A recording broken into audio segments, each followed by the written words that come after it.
আসসালামু আলাইকুম বন্ধুরা। আজ আমি তোমাদের আমাদের বন্ধু ওমরের গল্প শোনাব। ওমর খুব হাসি খুশি এবং চটপটে একটি ছেলে। সে তার দিনটি শুরু করে আল্লাহর নাম নিয়ে। সূর্য ওঠার সাথে সাথেই সে তার বিছানাটি খুব সুন্দর করে গুছিয়ে নেয়, কারণ সে জানে আলস্য নয়, বরং কাজই বরকত আনে। এরপর সে যায় হাত মুখ ধুতে। মিসওয়াক করা আমাদের প্রিয় নবীজির সুন্নাত, তাই ওমর খুব মনোযোগ দিয়ে দাঁত পরিষ্কার করে।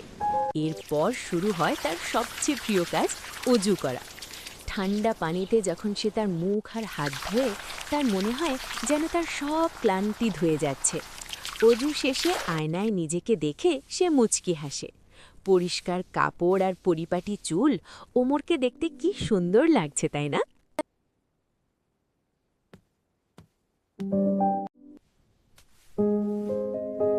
ওমর শুধু নিজেকেই পরিষ্কার রাখে না, সে তার চারপাশকেও খুব ভালোবাসে। পড়ার টেবিলটা অগোছালো থাকলে ওমরের একদম ভালো লাগে না।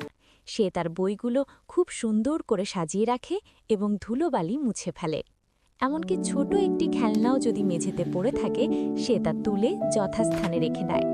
ঘর ঝাড়ু দিতে ওমর তার মাকে সাহায্য করে। ওমরের মা একদিন তাকে জিজ্ঞেস করলেন, ওমর, তুমি কেন এত পরিশ্রম করছো? ওমর হেসে উত্তর দিল, মা, আমাদের নবীজি সাল্লাল্লাহু আলাইহি ওয়াসাল্লাম বলেছেন, পরিচ্ছন্নতা ঈমানের অর্ধেক। আমি তো আমার ঈমানকে পূর্ণ করতে চাই। খাবারের আগে সাবান দিয়ে হাত ধোয়া ওমরের পুরনো অভ্যাস। সে জানে এই হাত দিয়ে সে আল্লাহর দেওয়া নেয়ামত গ্রহণ করবে, তাই হাত পরিষ্কার রাখা জরুরি।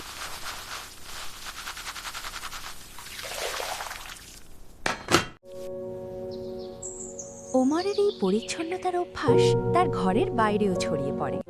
একদিন ওমর রাস্তা দিয়ে হাঁটছিল।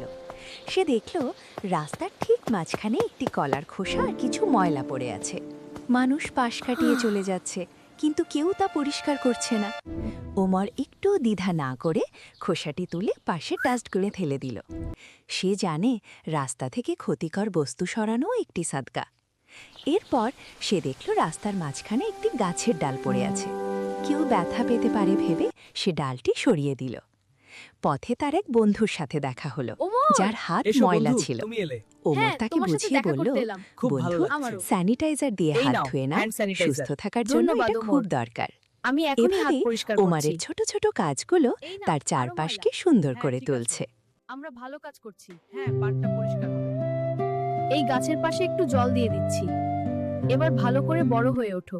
আজান শোনা মাত্রই ওমর ও তার বন্ধু মসজিদের দিকে রওনা হয়। মসজিদের দুয়ারে পৌঁছে সে তার জুতো জোড়া খুব সুন্দর করে সাজিয়ে রাখে।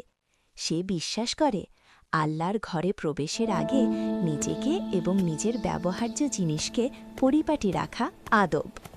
মসজিদের কার্পেটে ছোট একটি কাগজ পড়ে থাকতে দেখে সে তা পকেটে তুলে নেয়। নামাজের পর ওমর যখন জায়নামাজে বসে দোয়া করে, সে শুধু হাত মুখ ধোয়া থেকে ভাবে না, সে ভাবে তার মনের কথা। সে আল্লাহর কাছে দোয়া করে, হে আল্লাহ, আমার মনকে হিংসা আর অহংকার থেকে পরিষ্কার করে দাও। প্রিয় বন্ধুরা, পরিচ্ছন্নতা মানে শুধু সাবান দিয়ে হাত ধোয়া নয়, এটি হলো নিজের শরীর, পরিবেশ এবং মনকে পবিত্র রাখা। কারণ ওমরের মতো আমরাও জানি পরিচ্ছন্নতা ঈমানের অর্ধেক। ভিডিওটি যদি ভালো লেগে থাকে তাহলে অবশ্যই লাইক দিন, আপনার মতামত কমেন্টে জানান, আর এমন শিক্ষামূলক কার্টুন ভিডিও পেতে আমাদের চ্যানেলটি সাবস্ক্রাইব করে পাশে থাকা বেল আইকনটি অন করে দিন।